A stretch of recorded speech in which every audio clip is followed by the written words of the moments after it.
Nah, apa itu seleksi alam? Gitu ya. Seleksi alam adalah proses pemilihan oleh alam di mana organisme yang mampu beradaptasi yang akan tetap tinggal dan yang lainnya itu tidak mampu hidup maka akan punah gitu ya, atau pindah ke tempat lain. Nah, ini contohnya pada jerapah. Jadi dulu itu ada beberapa teori ya, teori Lamarck namanya, namanya teori Darwin atau Wallace gitu. Jadi teori Lamarck itu mengatakan bahwa leher jerapah itu memanjang dengan sendirinya. Jadi makin generasi jerapah yang baru itu adalah regenerasi dari jerapah yang berleher pendek gitu ya. Jadi dia panjang lehernya karena memang untuk memakan makanan di pohon yang pohonnya letaknya tinggi gitu. Jadi dia lama-kelamaan si lehernya memanjang. Nah, kalau teori Darwin ini mengatakan bahwa yang jerapah leher pendek itu tidak bisa bertahan hidup karena dia tidak bisa menjangkau pohon yang tinggi gitu. Makanya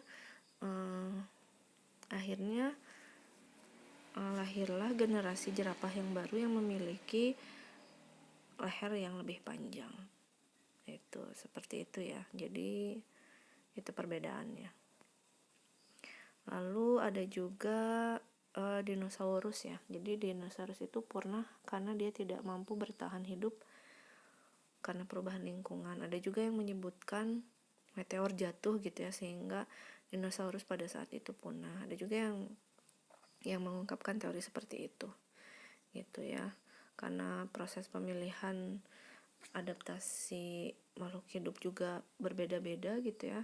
Akhirnya ada yang pindah ke tempat lain, ada yang punah seperti itu. Nah, ini contohnya pada kupu-kupu Biston betularia. Jadi dulu di Inggris itu ada yang terjadi namanya revolusi industri. Kalau kalian dulu belajar IPS gitu ya. Nah, ternyata pada saat sebelum revolusi industri itu kupu-kupu Biston betularia ini warnanya cerah gitu. Warnanya cerah, tapi ketika setelah revolusi industri berubah menjadi gelap karena kupu-kupu yang cerah ini dia dimangsa oleh predatornya gitu, sehingga lenyap gitu, atau berkurang jumlahnya, sehingga hadirlah kupu-kupu yang bersayap atau berkulit gelap. Nah, ini variasi paruh burung finch ini ditemukan oleh Darwin di Kepulauan Galapagos di Amerika. Jadi ternyata bentuk paruhnya ini berbeda-beda gitu, sesuai dengan makanan dan daerah tempat tinggalnya gitu. Ini agak buram tapi mudah-mudahan masih bisa terbaca.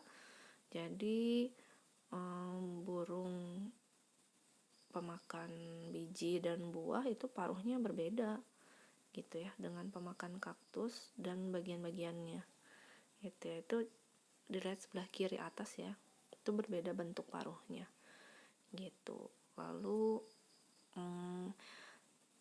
burung yang hidup di ground atau di daratan gitu ya, itu juga paruhnya berbeda dengan paruh burung yang hidup di pepohonan gitu ya, yang memakan makanannya itu berupa serangga gitu ya. Beda dengan paruh burung yang hidup di bawah di tanah gitu ya, dan dia memakan biji-bijian. Itu berbeda paruhnya. Bisa dilihat di sebelah kanan atas itu ada yang berwarna putih gitu ya, woodpecker finch, itu berbeda dengan medium ground finch paruhnya gitu ya. Ini burung-burung yang hidup di Kepulauan Amerika Galapagos gitu ya. Jenisnya beda, paruhnya beda, warna bulunya juga beda gitu ya, dan cara hidupnya juga berbeda. Nah, ini contoh yang lain berkurangnya populasi belalang hijau pada saat padi mulai menguning gitu ya. Artinya ya hamanya mulai berkurang gitu ya, atau belalangnya mulai tidak ada ketika si padi ini masuk ke masa panen seperti itu. Nah, itu saja yang bisa saya sampaikan ya, mudah-mudahan bisa sedikit membantu kekurangan pada saat praktikum kemarin.